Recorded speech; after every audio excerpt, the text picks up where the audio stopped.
નમસ્કાર જૈન મિત્રો, market weekly અપડેટમાં આપ સૌનું સ્વાગત છે. એપિસોડ નંબર 37 આપણે ગુરુવારે કરી રહ્યા છે, કારણ કે 15 ઓગસ્ટ આવતીકાલે માર્કેટ બંધ છે અને સ્વાતંત્રતા દિવસની રજાને લીધે આપણે ગુરુવારના દિવસે આ સેશન લઈ રહ્યા છે. તો મિત્રો, દર વખતની જેમ આપણે આખા માર્કેટમાં આ વીકમાં શું ઘટનાઓ બની તેની પર ડિટેલમાં ચર્ચા કરીશું. નિફ્ટી, ગોલ્ડ, ક્રૂડ, વોલેટિલિટી ઇન્ડેક્સમાં શું મુવમેન્ટ રહી તેની પર ડિટેલમાં ચર્ચા કરીશું. તે સિવાય રિઝલ્ટ સિઝનમાં જે રિઝલ્ટ અમુક આવ્યા છે તેની પર ચર્ચા કરીશું અને અમુક મહત્વના મુદ્દા જે મોટાભાગના પોઝિટિવ જ છે. આજે મારી પાસે કોઈ નેગેટિવ મુદ્દો છે જ નહીં, તો વધુ સમય ના લેતા આપણે સેશનની શરૂઆત કરીએ. મારો અવાજ તમારા સુધી પહોંચે છે કે નહીં, કોઈ મને યસ ઓર નો આન્સર આપે, ત્યારબાદ આપણે સેશનની શરૂઆત કરીએ. ઓકે, આઈ થિંક હવે આપણે સેશનની શરૂઆત કરી દેવી જોઈએ. તો મિત્રો, સોમવારના દિવસે સેશન જ્યારે સેન્સેક્સ ઓપન થયું 11 ઓગસ્ટે, તો બજારે પોઝિટિવ નોટ સાથે શરૂઆત કરી. 24,371 નું લેવલ હતું ઓપનિંગ નિફ્ટીનું સોમવારના દિવસનું. આખા વીકમાં માર્કેટ પોઝિટિવ રેન્જમાં જ રહ્યું, આજનો દિવસ છોડીને. શોર્ટ વીક છે, 4 દિવસનું જ સેશન હતું. ભારે તેજી સાથે આખું વીક રહ્યું, પરંતુ તેમાં પણ અમુક મુદ્દાઓ છે. તે મુદ્દાઓ પર આપણે સૌપ્રથમ ચર્ચા કરીએ, ત્યારબાદ આપણે ઇન્ડેક્સમાં શું ઘટના બને તેની પર ડિસ્કસ કરીશું. તો મિત્રો, ગયા રવિવારે આઈસીઆઈસીઆઈ બેંકના ન્યૂઝ આવ્યા હતા કે તેઓએ તેમના નવા એકાઉન્ટ માટે 1 ઓગસ્ટથી જે ઓપન થયા છે તેમાં મિનિમમ બેલેન્સ રિક્વાયરમેન્ટ 50,000 જોઈશે. હવે ત્યારબાદ કાલ સાંજે એક નવા અપડેટ આવ્યા છે. તેમાં હવે તે લોકોએ તે લિમિટ ઘટાડીને 15,000 સુધી કરી છે. હવે 15,000 કરી એ વાત અલગ છે મિત્રો, પણ આઈસીઆઈસીઆઈ બેંકે એક બેન્ચમાર્ક સેટ કરી દીધો છે અને તેમાં આરબીઆઈ ગવર્નર જે છે આપણા, તેમણે એવું સ્પષ્ટ આદેશ આપ્યો છે કે બેંકો એમના મિનિમમ બેલેન્સ વિશેની જે નિર્ણય છે એ સ્વતંત્ર રીતે લઈ શકે છે, તેમાં આરબીઆઈનો કોઈ રોલ નહીં હોય. તો મિત્રો, આરબીઆઈએ પોતાનું લેવલ એક બતાવી દીધું છે કે તેમને કયા કસ્ટમર જોઈએ છે અને તેમને કયા સેગમેન્ટમાં કામ કરવું છે. કારણ કે આપણને ખબર જ છે કે બેંકો અત્યારે લિક્વિડિટીના પ્રોબ્લેમથી સફર કરી રહી છે અને તેને કારણે થોડાક સમયથી જે ચાલી છે માહોલ કે લિક્વિડિટીને કારણે આરબીઆઈએ પણ અમુક એક્શન લીધા છે. તે છતાં બેંકો પાસે જોઈએ એવો ફ્લો આવતો નથી. તેને કારણે આઈસીઆઈસીઆઈ બેંકે આ પહેલ શરૂ કરી છે. આગળ જતા આપણને જોવા મળશે કે બીજી પણ બેંકો આમાં જોડાઈ શકે છે. કાલે સાંજે પણ એક ન્યૂઝ આવ્યા હતા કે એચડીએફસી બેંકે તેમના એકાઉન્ટ હોલ્ડરના મિનિમમ બેલેન્સના 25,000 રૂપિયા કર્યા છે, પરંતુ એ ન્યૂઝ હજી વેરીફાઈ થયા નથી. તો આગળ આપણે આ પેજ પર તમને સંપૂર્ણ માહિતી આપતા રહીશું. જે પણ અપડેટ આવશે આપણે શેર કરતા રહીશું. આગળ દર વખતની જેમ આપણે વીકમાં એકવાર તો ડિફેન્સ સેક્ટર પર વાત કરતા જઈએ છે. તો મિત્રો, ભારતીય ડિફેન્સ સેક્ટરનું જે પ્રોડક્શન છે છેલ્લા 1 વર્ષમાં એ 1.5 લાખ કરોડને પાર ગયું છે અને છેલ્લા 1 વર્ષમાં એ સેક્ટરમાં 18% વધારો થયો છે. ગયા વર્ષે આ જે પ્રોડક્શન હતું 1,27,000 1,28,000 કરોડની આસપાસ હતું. આ વર્ષે વધીને 1.5 લાખ કરોડની પાર થઈ ગયું છે. તો મિત્રો, દર વખતે હું કહું છું કે જો તમારે શેર બજારમાં લાંબા પૈસા બનાવવા હશે, મોટા પૈસા બનાવવા હશે, તો તમારે ડિફેન્સ સેક્ટરને ઇગ્નોર ના કરી શકો. કાલે જ બીએસસીએ પોતાનું ડિફેન્સ ઇન્ડેક્સ લોન્ચ કર્યું છે. એનએસસીનું તો એ પહેલા ઓલરેડી હતું જ.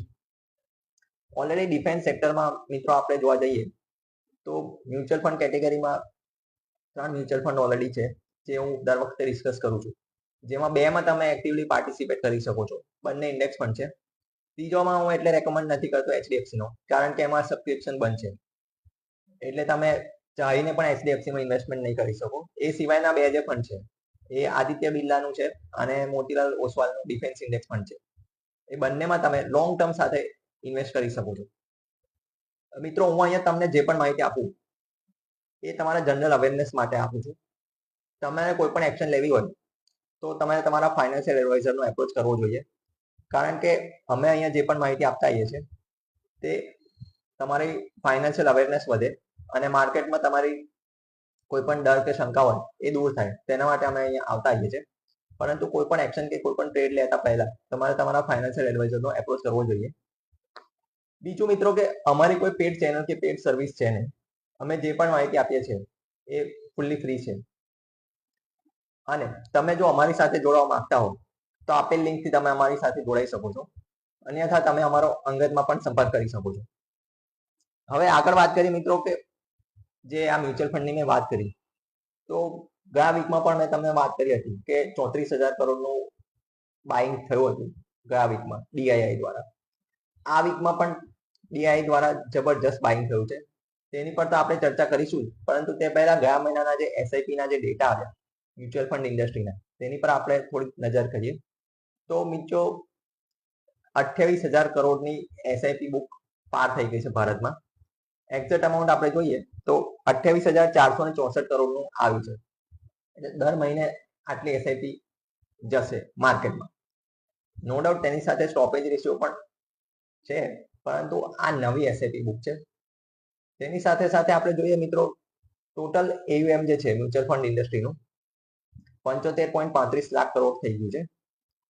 હવે મિત્રો, આજે મ્યુચ્યુઅલ ફંડ ઇન્ડસ્ટ્રીનો જે હું વારંવાર કેમ વાત કરું છું, તો મિત્રો તમે કદાચ કોઈક પણ રીતે મ્યુચ્યુઅલ ફંડમાં ઇન્વેસ્ટમેન્ટ કર્યું હોય, નાની અમાઉન્ટ મોટી અમાઉન્ટ લમસમ કર્યું હોય, એસઆઈપી કર્યું હોય, તેને જે માર્કેટમાં જે પણ એફઆઈનો જે ફ્લો છે તેની સામે ટક્કર લેવામાં ડીઆઈ બહુ મોટો હાથ છે. અને માર્કેટને જે પડતું બચાવવું હોય તો લોકલ પ્લેયરે આ વખતે ઘણો એવો સપોર્ટ કર્યો છે. અને તેને કારણે એફઆઈએ પણ પોતાના હાથ ખેંચવા પડ્યો છે. અન્યથા એફઆઈનો ફ્લો જે ગયા વર્ષે હતો તેના કમ્પેરમાં આપણે જોઈએ તો આ વર્ષમાં એટલો એફઆઈનું વેચાણ નથી. માર્ક ટુ માર્કેટ આપણે જોઈએ તો એફઆઈ આ વર્ષે એટલે એપ્રિલથી અત્યાર સુધીમાં એફઆઈ પ્લસ છે. આપણે એની માહિતી પછી શેર કરીશું કેટલી આંકડાનું છે. પરંતુ મ્યુચ્યુઅલ ફંડ ઇન્ડસ્ટ્રી એવી છે, જો તમારે રિસર્ચ કરવું ના હોય, તમારે માત્ર શાંતિથી થોડાક પૈસા દર મહિને ઇન્વેસ્ટ કરવા હોય, તો તમે એસઆઈપી થી કરી શકો છો. કઈ એસઆઈપી કેટલા સમય માટે કયા ફંડમાં કરવું, તેના માટે એઝ યુઝ્યુઅલ અમે અહીંયા અવેલેબલ છે. તમે અમારો ગમે ત્યારે સંપર્ક કરી શકો છો. આગળ વાત કરીએ મિત્રો, તો મ્યુચ્યુઅલ ફંડ ઇન્ડસ્ટ્રીમાં જ અત્યારે તમે જુઓ તો લગભગ 47 મ્યુચ્યુઅલ ફંડ કંપનીઓ છે. આગળ બીજી 10 પાઇપલાઇનમાં છે. એટલે એક વર્ષ બાદ તમને એવું કદાચ સંભળાય કે 60 થી 65 મ્યુચ્યુઅલ ફંડ કંપની ખાલી ભારતમાં છે. હવે 65 કે 60 મ્યુચ્યુઅલ ફંડ કંપનીઓ આજે છે 2025માં. 2030 સુધીમાં આંકડો 100 સુધી જવાનો છે. 100 મ્યુચ્યુઅલ ફંડ કંપની ઇન્ડિયામાં હશે. તો જસ્ટ તમે ઇમેજિન કરો કે એ સમયે ઇન્ડિયન માર્કેટની શું કન્ડિશન હશે. આગળ હું તમને વાત કરીશ કે પાસ્ટમાં આપણા શું ડેટા હતા અને અત્યારે આપણે કયા લેવલ પર ઉભા છે, અને રેટિંગ એજન્સીઓનું આપણા ઇન્ડિયા પર શું આઉટલુક છે, તેના પર આપણે ચર્ચા આગળ કરીશું.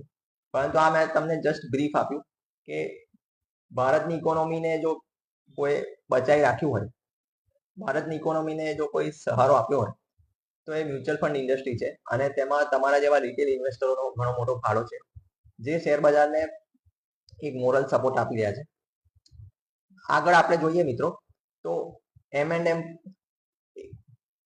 દ્વારા SML ઇસુઝુ કંપનીનું એક્વિઝિશન થયું છે અને ટોટલ 58.96% હિસ્સો લીધો છે. આ જે આખી ડીલ જે છે એ 555 કરોડમાં થઈ છે. અને આગળ મિત્રો, M&M જે છે કંપની, આપણને ખબર જ છે કે ઓટો ઇન્ડસ્ટ્રીમાં બહુ મોટું નામ છે અને લોકલ બ્રાન્ડ છે, અને એસયુવી સેગમેન્ટમાં બહુ મોટો પ્લેયર છે. સૌથી મોટો પ્લેયર એસયુવી સેગમેન્ટમાં M&M છે. તો ટેસ્લા જેવી ઇન્ટરનેશનલ બ્રાન્ડ સામે ટક્કર લેવા માટે ભારતમાં બે જ કંપનીઓ છે, એક ટાટા અને એક M&M, જે બંને થોડાક સમયથી મલ્ટી બેગર કેટેગરીમાં તમે કહી શકો. થોડાક સમયથી ટાટા મોટરનું શેર બજારમાં પરફોર્મન્સ થોડું વીક થયું છે, પરંતુ ઓવરઓલ માર્કેટમાં તમે જુઓ તો એ સસ્ટેનેબલ જ છે. કાલે M&M 15 ઓગસ્ટે એક નવી એસયુવી લોન્ચ કરવા જઈ રહ્યું છે, જેની હાલમાં આપણી પાસે કોઈ ઇનપુટ છે નહીં, પરંતુ જેવી આવશે એવી આપણે તમને શેર કરીશું. આપણને ખબર જ છે મિત્રો, ટેરિફ પર ભારત સરકારનો રવૈયો શું છે. ભારત સરકારની સ્પષ્ટ ના છે અમુક સેક્ટરમાં યુએસએ ને એન્ટર થવા બદલ. તો કાલે મિત્રો કેબિનેટની મીટિંગમાં 4,594 કરોડના નવા સેમિકન્ડક્ટર પ્લાન્ટ માટેની મંજૂરી આપી દીધી છે. આ સેમિકન્ડક્ટર પ્લાન્ટ 4 રાજ્યોમાં એસ્ટાબ્લિશ થશે. આ જે સેમિકન્ડક્ટર પ્લાન્ટ જે છે એ પંજાબ, ઓરિસ્સા, આંધ્રપ્રદેશમાં એસ્ટાબ્લિશ થશે. અને હાઇડ્રો ઇલેક્ટ્રિક પ્રોજેક્ટ માટે પણ ભારત સરકાર દ્વારા 8,194 કરોડ રૂપિયા મંજૂર કરવામાં આવ્યા છે. હવે મિત્રો આ જે અમાઉન્ટ જે મંજૂર કરવામાં આવી છે તે અમાઉન્ટ પૂરેપૂરી ભારત દેશમાં જ યુઝ થશે અને ભારતીય કંપનીઓમાં જ ઇન્વેસ્ટ થશે. એટલે આગળ જતા આપણને કોઈ ટેરિફ રિલેટેડ કોઈ પ્રોબ્લેમ આવવાનો આ સેક્ટરમાં તો હાલમાં કોઈ શક્યતા છે નહીં. એટલે ભારતીય કંપનીઓને પૂરેપૂરું ભારતની માંગ પહોંચી વળવા માટે ગવર્મેન્ટનું આ પગલું છે. કાલના દિવસ બહુ મહત્વનો રહેવાનો છે મિત્રો. કાલના દિવસમાં યુએસએના પ્રેસિડેન્ટ અને રશિયાના પ્રેસિડેન્ટની મુલાકાત થવાની છે. તેની સાથે સાથે મિત્રો આપણે જોઈએ તો આપણા પીએમ પણ ધ્વજરોપણ કરશે લાલ કિલ્લા પરથી. ત્યારે આપણને એવું લાગી શકે છે કે કંઈક મોટું એનાઉન્સમેન્ટ થઈ શકે, કારણ કે ટેરિફને લઈને બીજા બધા દેશોનો શું એપ્રોચ છે તેના પરથી આપણે પણ આપણા પીએમ કંઈક એનાઉન્સમેન્ટ કરે તેવી લોકોને આશા છે. તો આપણે જોઈશું કંઈક આપણા રિલેટેડ માહિતી હશે તો આપણે જરૂરથી શેર કરીશું. હવે આપણે મિત્રો જોઈએ કે જે પોઝિટિવ ન્યૂઝની મેં વાત કરી તો જે 50% ટેરિફ યુએસએ આપણા પર લગાવ્યો છે. આજનો જે એક ડેટા છે મિત્રો, યુએસએના પ્રેસિડેન્ટે લગભગ 2 વીક પહેલા ભારતની ઇકોનોમીને ડેડ ઇકોનોમી જાહેર કરી. ત્યારે જ મેં તમને આપણા લાઈવ વિડીયોમાં આપણને કહ્યું હતું કે એમણે કદાચ બોલવામાં મિસ્ટેક થઈ હતી અને એ ડેડ ઇકોનોમી બોલવા ગયા પણ ડેડ ઇકોનોમી નીકળી ગયું. એનું તમને તાજું ઉદાહરણ આપ્યું. ત્યાંની જે એક રેટિંગ એજન્સીએ ભારતનું જે રેટિંગ છે એ અપગ્રેડ કરીને બી કર્યું છે, એટલે સ્ટેબલ કેટેગરીમાં મૂક્યું છે. હવે ત્યાંની જ રેટિંગ એજન્સી જો આપણું રેટિંગ ઇમ્પ્રુવ કરતી હોય તો અથવા એ રેટિંગ એજન્સી પર શંકા હોય અથવા ત્યાંના જે પ્રેસિડેન્ટ છે તેમના પર શંકા હોય. હાલમાં તો તમને ખબર જ છે કે કોના પર શંકા હોવી જોઈએ. અને એમનું જે આખું આઉટલુક છે એ તમે એમની વેબસાઇટ પર જોઈ શકો છો. S&P જે રેટિંગ અપગ્રેડ કર્યું છે તેમણે એમને સ્પષ્ટ લખ્યું છે કે યુએસએ તરફથી જે પણ ટેરિફ લગાવવામાં આવ્યો છે એ ટેરિફને પહોંચી વળવા માટે ભારતની ઇકોનોમી અને ભારતની બેંકો અને ભારતની જે મોનેટરી પોલિસી છે એ પૂરી રીતે સક્ષમ છે. એનો મતલબ એ નથી કે ભારતની ઇકોનોમીને કોઈ અસર નહીં થાય. ભારતની ઇકોનોમીને હિટ થશે. જેવું મેં તમને કહ્યું હતું, જેમ્સ એન્ડ જ્વેલરી, પછી ફિશરીઝ અને ડાયમંડ રિલેટેડ જે પણ સેક્ટર છે તેમાં આપણી એમ્પ્લોયમેન્ટને હિટ થવાનું છે. પરંતુ જે પણ હશે એ શોર્ટ ટર્મ રિલેટેડ હશે. આગળ આપણે જોઈશું કે ભારતના નેતાઓ અને ભારતની જે ડિપ્લોમેસીની પોલિસી છે એ શું એક્શન લે છે. પરંતુ થોડોક સમય માટે આપણને શોર્ટ હિટ થશે. આપણે ના નથી પાડી રહ્યા. હું અહીંયા જે પણ માહિતી આપું છું મિત્રો એ ભારતની ઇકોનોમીને લઈને આપું છું. મારો કોઈ પક્ષ કે કોઈ પાર્ટી સાથે કોઈ એજન્ડા હોતો નથી. હું તો અહીંયા ભારતની ઇકોનોમી રિલેટેડ વાત કરું છું. તો મને કોઈ પક્ષ જોડે કનેક્ટ કરવો નહીં, કારણ કે આજે નહીં ને 5 વર્ષ પછી કે 10 વર્ષ પછી ભારતની ઇકોનોમી તો ડેવલપ થવાની જ છે. 2004નો જે સમયગાળો હતો, 2004 થી 2008નો સમયગાળો, ત્યારે ભારતની ઇકોનોમીમાં જે ડેવલપમેન્ટ થયું હતું તે ડેવલપમેન્ટ ફરી પણ થઈ શકે છે. 2014 પછી જે ડેવલપમેન્ટ થયું છે તે ડેવલપમેન્ટ કન્ટિન્યુ પણ રહી શકે. બની શકે થોડોક સમય સ્લો ડાઉન આવી શકે. તેની અસર શેર બજાર પર આપણે જોઈ શકીએ છીએ. પરંતુ ભારતની ઇકોનોમીને નિગ્લેક્ટ કરવાની કોશિશ કરવી નહીં. જો તમારે મોટા પૈસા બનાવવા હોય તો ભારતીય શેર બજાર તમારા માટે બેસ્ટ ઓપ્શન છે. તમારી નજરમાં હું તમને એક જ સવાલ પૂછું, અત્યારે પાકિસ્તાનની ઇકોનોમીને તમે ભારતની ઇકોનોમી જોડે કમ્પેર કરવા માંગતા હો, આમ તો કમ્પેરિઝન પોસિબલ જ નથી, તો પણ જસ્ટ ઇમેજિન કે એકવાર કમ્પેર કરો અને હું તમને એક માહિતી આપું, પછી તમે એનાલિસિસ કરો કે ભારતની ઇકોનોમી ક્યાં છે અને એ ઇકોનોમી ક્યાં છે. અને ત્યારબાદ આપણે યુએસએ ની પણ વાત કરીશું. એવું નહીં કે આપણે નબળા દેશો જોડે જ વાત કરીએ. હવે પાકિસ્તાનની મેં જે વાત કરી તો મિત્રો પાકિસ્તાનનો જે ઇન્ડેક્સ છે એ લાઈફ ટાઈમ હાઈ પર છે. હવે તમે એની કમ્પેરિઝન આપણી જોડે કરો તો આપણે આપણા ઓલ ટાઈમ હાઈથી 5 થી 6% ડાઉન છે. યુએસએ ની ઇકોનોમીની વાત કરીએ તો યુએસએ ની ઇકોનોમી પણ લાઈફ ટાઈમ હાઈ પર છે. આપણું બજાર જ અત્યારે સ્લોડાઉનમાં છે. એનું એક કારણ તમને કહું. કારણ સ્પષ્ટ છે. આપણા જે રિઝલ્ટ સિઝન જે આવ્યું મિત્રો, એ રિઝલ્ટ સિઝન છેલ્લા 2-3 ક્વાર્ટરથી ફ્લેટ આવ્યું. આ ક્વાર્ટર આપણું જે આવ્યું છે રિઝલ્ટ, એ મોરોલેસ ફેર આવ્યું છે. ના બહુ સારું આવ્યું છે, ના બહુ ખરાબ આવ્યું છે. એને લીધે એવું બની શકે કે બજાર ઉપર ના જઈ શકે, પરંતુ નીચે જવાની બી શક્યતા નથી. તો એવું બની શકે કે હજી બજાર એકાદ ક્વાર્ટર સુધી સેમ લેવલ પર રહી શકે, પરંતુ એવું કોઈ મોટું કારણ જોઈશે બજારને નીચે જવા માટે. હવે મેં આજે યુએસએ ની ઇકોનોમીની જે વાત કરી મિત્રો, પાકિસ્તાનનું તો તમે ગેસ કરી લેશો, એનું તો મારે કોઈ આગળ માહિતી આપી નથી, પરંતુ યુએસએ માટે હું સ્પષ્ટ એટલા માટે વાત કરું છું કારણ કે યુએસએ ની ઇકોનોમી જે છે એ ટોટલી મિત્રો આપણે જોઈએ તો કન્ઝમ્પશન ડ્રીવન ઇકોનોમી છે. અને ત્યાં એ લોકો પાસે હાલમાં કોઈ મેન્યુફેક્ચરિંગ સેટઅપ છે નહીં. મોટા ભાગના એમના મેન્યુફેક્ચરિંગ સેટઅપ યુએસએ ની બહાર જ છે અને એ ચાઇના અથવા બીજા ડેવલપિંગ નેશનમાં છે. હવે મેન્યુફેક્ચરિંગ સેટઅપ છે નહીં અને રોજનું એમનું જે દેવું છે એ વધતું જાય છે. એમનું ડેટ ટુ જીડીપી રેશિયો 124% છે. હવે આ ડેપ ટ્રેપમાંથી એમને નીકળવા માટે આ ટેરિફનો રસ્તો શોધ્યો છે, પરંતુ ટેરિફને લીધે જ એમની જે કન્ઝમ્પશન છે એ ઘટવાની પૂરેપૂરી આશંકા છે. અને હાલમાં જ એમનો એક ડેટા આવ્યો છે, તેમની જે મોંઘવારીનો નંબર છે એ વધીને આવ્યો છે. આ તો એક શરૂઆત છે મિત્રો. થોડાક સમય બાદ તમે જોઈ શકો કે ડાઉ જોન્સમાં પણ ડાઉન ટ્રેન્ડ ચાલુ થઈ શકે છે, પરંતુ તેની અસર આપણા પર એટલી બધી નહીં આવી શકે, કારણ કે આપણા નંબર એટલા બધા ખરાબ પણ નથી. હા, માન્યું કે સારા પણ નથી, પણ એટલા બધા ખરાબ પણ નથી. તો ભારતની ઇકોનોમી ડેવલપિંગ નેશનમાં આપણે જોઈએ તો નંબર 2 પર છે ચાઇના બાદ. પરંતુ જીડીપી નો આપણે જો કાઉન્ટ કરીએ, કે આ વીકમાં પણ મેં તમને વાત કરી હતી કે દુનિયામાં સૌથી ફાસ્ટેસ્ટ ગ્રોઈંગ જીડીપી ભારતનું છે. 145 કરોડની પોપ્યુલેશનમાં ફાસ્ટેસ્ટ ગ્રોઈંગ બનવું આસાન વસ્તુ નથી મિત્રો. અને આપણા જે ડેટા આવી રહ્યા છે મિત્રો, એ પણ ઘણા પોઝિટિવ આવી રહ્યા છે. કન્ઝ્યુમર પ્રાઇસ ઇન્ડેક્સનો એક નંબર આવ્યો ગઈકાલે, 1.55% આવ્યો. હવે કન્ઝ્યુમર પ્રાઇસ ઇન્ડેક્સનો સીધો રિલેશન ભારતની મોંઘવારી સાથે હોય. હવે 8 વર્ષના તળિયે આ નંબર છે.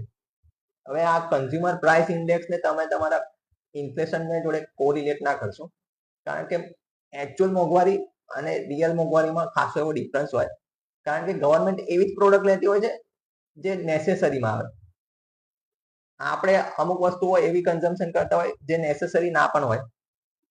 સર્વાઈવલ માટેની જે કોમન વસ્તુઓ હોય એનો જ નંબર ગવર્મેન્ટ મોંઘવારીમાં લેતી હોય છે. બીજી એન્ટરટેનમેન્ટ અને મોજ શોખની વસ્તુઓ ગવર્મેન્ટ મોંઘવારીમાં કન્સિડર કરતી નથી. તો મોંઘવારી દેશમાં છે, આપણે ના નથી પાડી રહ્યા, પરંતુ સબ્જેક્ટિવ છે. તમારે જોવું પડે કઈ પ્રોડક્ટ શું છે. 10 વર્ષ પહેલા કે 5 વર્ષ પહેલા તમારા મોબાઈલ ડેટાનો શું ખર્ચો હતો? તો ખર્ચો તમારો વધ્યો છે, પરંતુ તમારો ડાયવર્ટ થયો છે. પહેલા તમારા મોબાઈલના ડેટાનો કોઈ ખર્ચો જ નથી. 10 વર્ષ પહેલા 2016માં જીઓ આવ્યું, આ 2025 ચાલે છે. એ પહેલા મિત્રો તમારો મોબાઈલનો ખર્ચો મહિને માંડ 500 રૂપિયા હશે ઓવરઓલ પૂરા ફેમિલીનો. હવે તમારો મહિનાનો ડેટાનો કન્ઝમ્પશન જોઈ લો, તો મોંઘવારી ઓછી થઈ છે, પરંતુ સબ્જેક્ટિવ જે અમુક નેસેસરી વસ્તુઓ છે એમાં થઈ છે, પરંતુ બીજા ખર્ચા તમારા ચાલુ જ છે. મેડિકલનું ઇન્ફ્લેશન વધ્યું જ છે, એજ્યુકેશનનું ઇન્ફ્લેશન વધ્યું છે. આ બંને જે સેક્ટર છે તેને કારણે તમારે ફાઇનાન્શિયલ પ્લાનિંગ કરવું જોઈએ. ભારતની આઝાદીને 78 વર્ષ થયા મિત્રો. તો આટલા વર્ષમાં ભારતની આઝાદી બાદ હાર્ડલી અમુક એવા પરિવારો છે કે ગણ્યા ગાંઠ્યા પરિવારો જેમણે અસલ લેવલમાં ફાઇનાન્શિયલ ફ્રીડમ હાસિલ કર્યો છે. બહુ ઓછા એવા લોકો તમારી નજરમાં છે જેમણે ફાઇનાન્શિયલ ફ્રીડમ હાસિલ કર્યું છે, અને એ ફાઇનાન્શિયલ પ્લાનિંગ કર્યા બાદ જ એચીવ થાય. તો તમે પણ અગર ફાઇનાન્શિયલ ફ્રીડમ લેવા માંગતા હો તો તમે પણ સ્ટાર્ટ કરી શકો છો. આજે નહીં ને કાલે તમારે તમારું ફાઇનાન્શિયલ પ્લાનિંગ કરવું જ પડશે, કારણ કે ગવર્મેન્ટના જે પોલિસી જો બનતી હોય છે એ ગવર્મેન્ટના ડેટા પ્રમાણે બનતી હોય છે. એ 150 કરોડને વસ્તીને લઈને બનતી હોય છે. તો તેમાં તમારે તમારું આકલન કરવું એ મુશ્કેલ બની જાય. અને તમારી સેલેરી વધે કે તમારી આવક વધે, તેની સાથે સાથે જો તમે તમારું રિટાયરમેન્ટ પ્લાનિંગ ના કર્યું કે સેવિંગની હેબિટ ના વધારી, તો આગળ જતા તમારી ફેમિલીને ખૂબ મોટી તકલીફ પડી શકે છે. હવે મિત્રો આપણે જોઈશું કે નિફ્ટીનું આ વીકનું શું લેવલ રહ્યું, ત્યારબાદ આપણે એક બહુ મહત્વપૂર્ણ ડેટા પર ચર્ચા કરીએ. તો મિત્રો 24,371 ના લેવલ પર બજાર પ્લસમાં ઓપન થયું. આખા વીકમાં બજારે ગયા વીકનો લો હેન્ડલ કરી રાખ્યો. ગયા વીકનો લો હતો 24,337. આ વીકનો લો હતો 24,347. અને આખા વીકનો હાઈ આપણે જોઈએ મિત્રો તો 24,702 હતો. અને આજના દિવસનું ક્લોઝિંગ આપણે જોઈએ તો 24,631 છે. તો એક 350 પોઈન્ટની મોટી રેન્જ કહી શકાય.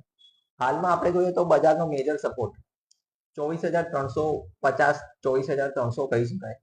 અને બજારનો ઉપરની તરફ હર્ડલ 24,750 થી લઈ અને 24,800 એક નાનું હર્ડલ કહી શકાય. ત્યારબાદ માઉન્ટ એવરેસ્ટ જેવું હર્ડલ હું એટલા માટે કહી રહ્યો છું 25,000, કારણ કે 25,000 ના લેવલથી બજાર ઘણીવાર પાછું ફરી ગયું છે. તો 25,000 અને 25,100 એક મોટું હર્ડલ બનશે. બજારે નવી તેજી માટે આ બે લેવલની ઉપર બંધ થવું જરૂરી છે, 24,800 અને 25,100.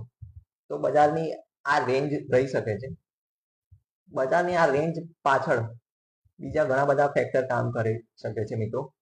તેમાં આપણે જોઈએ તો ડોલર ઇન્ડેક્સ ઓલમોસ્ટ 100 થી 99 ની આસપાસ ચાલી રહ્યો છે, પરંતુ તેની સામે આપણો રૂપિયો જે છે એ લાઈફ ટાઈમ લોની આસપાસ જ છે. બહુ ઇમ્પ્રુવમેન્ટ થયું નહીં આ વીકમાં, કારણ કે બીજા બધા ફેક્ટર પણ અસર હતા. કારણ કે બજાર વેટ કરી રહ્યું છે કે આગળ પુતિન અને ટ્રમ્પની જે મુલાકાત છે તેનું શું આઉટલુક આવશે. તો ડોલરમાં પણ મિત્રો આપણે જોઈએ તો 87.51 નો સેફ ઝોન હતો, અને આજના દિવસમાં આપણે જોઈએ તો 87.57 નો એનો હાઈ હતો. અને ક્રૂડમાં આપણે જોઈએ મિત્રો, ક્રૂડ આ વીકમાં ઘણો એવો નીચે આવ્યું છે.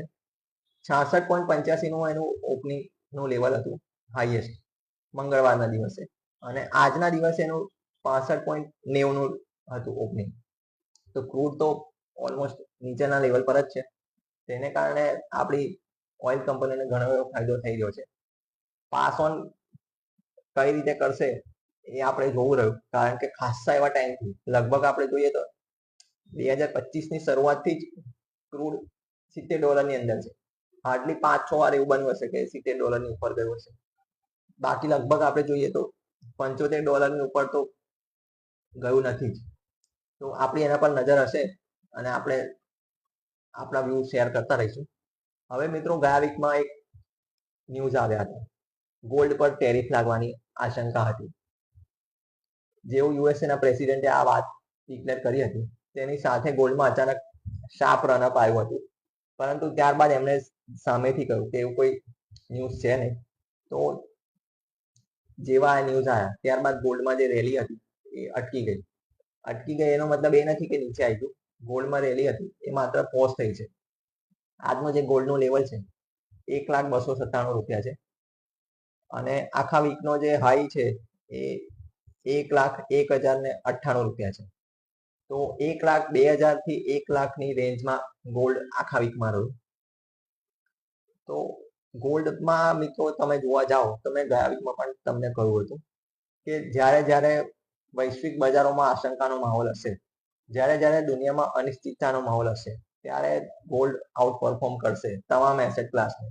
એમાં ઇક્વિટી પણ આવી ગયું, રિયલ એસ્ટેટ પણ આવી ગયું, અને બોન્ડ માર્કેટ પણ આવી ગયું. તો જેવું મેં તમને કહ્યું હતું કે તમારે ગોલ્ડને એઝ અ વોલ તમારે પ્રોટેક્શન માટે કન્સિડર કરવું જોઈએ તમારા પોર્ટફોલિયોને. હવે આપણે મિત્રો જોઈશું કે 5 વર્ષ પહેલા, 1 વર્ષ પહેલા અને આજના લેવલ પર નિફ્ટીની શું સિચ્યુએશન હતી, અને ત્યારબાદ આપણે રિઝલ્ટ સિઝનમાં જે રિઝલ્ટ છે એની ચર્ચા કરીએ. તો મિત્રો 5 વર્ષ પહેલા આજના દિવસે 2020માં આજના દિવસે નિફ્ટીનું લેવલ હતું 11,178. એ જ દિવસે સેન્સેક્સનું લેવલ હતું 37,887. એક્ઝેક્ટ એક વર્ષ પહેલા 14 ઓગસ્ટ 2024 દિવસે નિફ્ટીનું લેવલ હતું 24,143 અને સેન્સેક્સનું લેવલ હતું 79,105. અને આજના દિવસે સેન્સેક્સનું જે ક્લોઝિંગ છે 24,631 અને સેન્સેક્સનું જે ક્લોઝિંગ છે 80,597. તો મિત્રો એક વર્ષમાં આપણે જોઈએ તો નિફ્ટીનું જે રિટર્ન છે એ માત્ર 2% છે, ખાલી 2, સિંગલ ડિજિટમાં છે. સિંગલ ડિજિટમાં બી 2% છે, ઝીરોની નજીક કહેવાય છે. ગયા વીક તો ઝીરો હતું. અને સેન્સેક્સનું રિટર્ન આપણે જોઈએ તો 1.90. તો હાલનું જે માર્કેટ છે મિત્રો એમાં ટ્રેડિંગ કરીને કે સ્વિંગ કોલ કરીને તમારા માટે પૈસા બનાવવો ખૂબ મુશ્કેલ છે. તમારે માત્ર સ્ટોક સ્પેસિફિક એપ્રોચ રાખવો પડે. સારા ક્વોલિટી સ્ટોક્સ તમે ચૂઝ કરી શકો છો, પરંતુ તેના માટે તમારે ડિટેલ રિસર્ચ કરવું પડે. એ ડિટેલ રિસર્ચ તમને તમારા ફાઇનાન્શિયલ એડવાઇઝર કરી આપે. તમારી પાસે કોઈ એડવાઇઝર ના હોય તો તમે અમારો સંપર્ક કરી શકો છો. 5 વર્ષની રેન્જ આપણે જોઈએ મિત્રો તો નિફ્ટીમાં 120% રિટર્ન છે, 11,178 થી 24,631. તો કશું નહીં કરીને બી 5 વર્ષમાં તમે રિટર્ન બનાવી શકો છો. તમારી પાસે ફાઇનાન્શિયલ એડવાઇઝર ના હોય અને તમે નિફ્ટી લઈને બેસી જાઓ તો પણ તમારા પૈસા બની જાય. પરંતુ હું એટલા માટે કહું છું કે ફાઇનાન્શિયલ એડવાઇઝર હોવો જોઈએ. એ તમને ભૂલો કરતા અટકાવશે, તમારે અનનેસેસરી એક્શન લેતા અટકાવશે. તમારી 1-2% ફી તમે એને આપશો તો એ તમને ગાઈડ કરશે કે ક્યારે શું ના કરવું જોઈએ. શું કરવું જોઈએ એ તો તમને માર્કેટમાંથી ખબર પડી જ જવાની છે કે બજાર તેજીમાં છે, એસઆઈપી ચાલુ રાખો, મ્યુચ્યુઅલ ફંડ લઈ લો. એ તો યુટ્યુબના વિડીયોથી બી તમે લઈ શકો છો. મારો વિડીયો બી તમને એમાંથી ટ્રેક કરીને મળી શકે છે. પરંતુ શું ના કરવું એ ખૂબ મહત્વનું છે, કારણ કે અમુક વાર બજારમાં એવું બનતું હોય છે કે અમુક વાર ખાલી પીચ પર ઉભા રહેવું પડે. પીચ પર, સ્ટેડિયમમાં નહીં, પીચ પર ઉભા રહેવું પડે. પીચ પર ઉભા રહેવાથી ખાલી વિકેટ તમે જાળવો તો પણ તમારા રન બને. તો શેર બજારમાં પણ એવું જ હોય છે. અમુક પીરિયડ તમારે કાઢવો પડે. દર વખતે તમે એવું ઈચ્છો કે દર વખતે બજાર ઉપર જ જાય તો એ બજાર માટે પોઝિટિવ સાઇન ના કહેવાય. બજારનો તો નેચર જ છે ઉપર અને નીચે થવાનો. તો અમુક પીરિયડ એવો હોઈ શકે કે લીન ફેસ તમારો જઈ શકે, કે એકદમ તમને એવું લાગે કે બજારમાં કઈ મુવમેન્ટ જ નથી, બજાર એકદમ કોઈ ડ્રાઈવલેસ સિચ્યુએશનમાં ચાલી રહ્યું છે. તો એવા ફેઝિસ આ પહેલી વાર નથી આવ્યા અને છેલ્લી વાર પણ નથી આવ્યા. ફ્યુચરમાં પણ આવા ફેઝિસ આવી શકે છે. હવે મિત્રો આપણે જોઈએ આ વીકમાં જે અમુક નંબર્સ જે આવ્યા છે તે શું દર્શાવે છે. તમામ પર આપણે ચર્ચા નહીં કરીએ, અમુક જ શેર મેં શોર્ટલિસ્ટ કર્યા છે મહત્વના. તો મિત્રો ઓએનજીસી નું રિઝલ્ટ જે આવ્યું તેમાં ક્વાર્ટર ટુ ક્વાર્ટર એમનો જે પ્રોફિટ છે 33.9% વધીને 9,804 કરોડ આવ્યો છે. એનએચપીસી એમનો રિઝલ્ટમાં 24% વધીને 1,065 કરોડનો નેટ પ્રોફિટ આવ્યો છે. ડિફેન્સ સેક્ટરની ઘણી નામાંકિત કંપની બીડીએલ તેમના પ્રોફિટમાં એમણે નિરાશ કર્યા છે અને 18.5 કરોડનો પ્રોફિટ આવ્યો છે. પરંતુ ક્વાર્ટર ઓન ક્વાર્ટરમાં તમે જુઓ તો 93%નો ઘટાડો છે. ત્યારબાદ ટ્રેડર્સ અને ઇન્વેસ્ટરોનો ચહીતો સ્ટોક સુઝલોન તેમાં પણ રિઝલ્ટ સારું આવ્યું છે અને તેમનો જે પ્રોફિટ છે 324 કરોડનો છે. ડિફેન્સ સેક્ટરની બીજી કંપની એચએલ તેમનો જે પ્રોફિટ છે 1383 કરોડ આવ્યો છે. તો આ હતું રિઝલ્ટ સિઝન. હવે મિત્રો આખા રિઝલ્ટ સિઝનની મેં તમને ઓલરેડી આગળ વાત કરી કે આપણું રિઝલ્ટ સિઝન જે આવ્યું છે એ ના બહુ ખરાબ આવ્યું છે, ના બહુ સારું આવ્યું છે. છેલ્લા 3 ક્વાર્ટરના રિઝલ્ટની કમ્પેરમાં આ રિઝલ્ટ સૌથી સારું ગયું છે. આ સિઝન મતલબ ડિસેમ્બરનું જે ક્વાર્ટરનું જે રિઝલ્ટ હતું તે ખૂબ ખરાબ હતું, નંબર્સ ખૂબ ખરાબ હતા. એપ્રિલ મહિનાનું જે ક્વાર્ટરનું જે રિઝલ્ટ હતું એ ગયા વખત કરતા સારું હતું, આ વખત કરતા ખરાબ હતું. તો છેલ્લા 3 ક્વાર્ટરમાં આ રિઝલ્ટ સૌથી સારું કહી શકાય ઓવરઓલ આપણે વાત કરીએ તો. હવે આગળના જે 3-4 મહિના જે છે મિત્રો ફેસ્ટિવલ સિઝન છે, તેની સાથે સાથે વરસાદની સિઝન પણ ચાલી રહી છે મિત્રો. તો આગલા જે રિઝલ્ટ સિઝન જે છે તેમાં મિત્રો તમારે જો સેક્ટર સ્પેસિફિક કોઈ ધ્યાનમાં લેવું હોય તો તમે એફએમસીજી સેક્ટરને ધ્યાનમાં લઈ શકો છો. કારણ કે ઓવરઓલ આપણે જોઈએ તો આખા દેશમાં હાલમાં જે વરસાદ જે પડી રહ્યો છે એ ઠીકઠાક પડી રહ્યો છે. ના બહુ વધારે પડ્યો છે, ના બહુ ઓછો પડ્યો છે. અમુક જગ્યાએ વધારે પડ્યો છે, હિમાચલમાં અને જમ્મુ કાશ્મીરમાં. એ સિવાય બીજા બધા જગ્યાએ મોરલેસ વરસાદ ઠીકઠાક પડ્યો છે. આ વખતનું જે એફએમસીજી સેક્ટરના જે નંબર આવ્યા તે પણ એને દર્શાવે છે કે ગયા વખતના કરતા થોડા ઇમ્પ્રુવ થઈને આવ્યા છે. તો થોડાક સમય માટે જો તમે ટેક્ટિકલ કોલ લેવા માંગતા હો તો તમે એફએમસીજી સેક્ટરને ધ્યાનમાં લઈ શકો છો. અને આ સેક્ટર એમ પણ તમારે હંમેશા ધ્યાનમાં લેવું જોઈએ, કારણ કે ભારતની ઇકોનોમી જોડે સીધું જોડાયેલું સેક્ટર છે. કન્ઝમ્પશન રિલેટેડ જે પણ શેર હશે એ દેશની ઇકોનોમીની પરિભાષા બતાવશે. કન્ઝમ્પશન જો દેશમાં ઘટી જશે તો આગળ દેશની દિશા થોડી અઘરી પડી શકે, કારણ કે કન્ઝમ્પશનથી જ બીજી બધી ઇકોનોમીમાં મુવમેન્ટ આવતી હોય છે. તો હવે મિત્રો આજનું જે સેશન છે એમાં એક બહુ મહત્વની મારે જાહેરાત આપી છે, જે મેં થોડાક સમય પહેલા તમને કહ્યું કે ફાઇનાન્શિયલ ફ્રીડમ એટલે શું અને ફાઇનાન્શિયલ પ્લાનિંગ એટલે શું. તો મિત્રો ફાઇનાન્શિયલ ફ્રીડમ અને ફાઇનાન્શિયલ પ્લાનિંગ એ માટે અમે બહુ મહત્વની સિરીઝ ચાલુ કરવા જઈ રહ્યા છે થોડાક સમય બાદ. મોસ્ટ પ્રોબેબલી આવતા અઠવાડિયાથી એ સિરીઝ ચાલુ થઈ જશે. અને અમે તમારા માટે બીજી પણ એક નવી ઓફર લઈને આવી રહી છે. એમાં તમને તમારું જે પણ ઇન્વેસ્ટમેન્ટ હશે, જે પણ તમારું હેલ્થ ઇન્સ્યોરન્સ હશે, લાઈફ ઇન્સ્યોરન્સ હશે, એ તમારા ફેમિલીને, તમારા પૂરા પરિવારને માટે એડિક્વેટ છે કે નહીં, તમારા રિટાયરમેન્ટ સાથે કોરિલેટ થઈને બનેલું છે કે નહીં, તેનો એક સંપૂર્ણ રિપોર્ટ તમને મળશે. અમે એક લિંક તમને શેર કરીશું, એ પેજ પર જ અવેલેબલ હશે. તેમાં તમે તમારી ડિટેલ ફિલઅપ કરશો એટલે ટૂંક સમયમાં તમને રિપોર્ટ જનરેટ થઈને મળી જશે. તો પેજ પર બન્યા રહેજો. ટૂંક સમયમાં અમે આ માહિતી તમારી સાથે શેર કરીશું.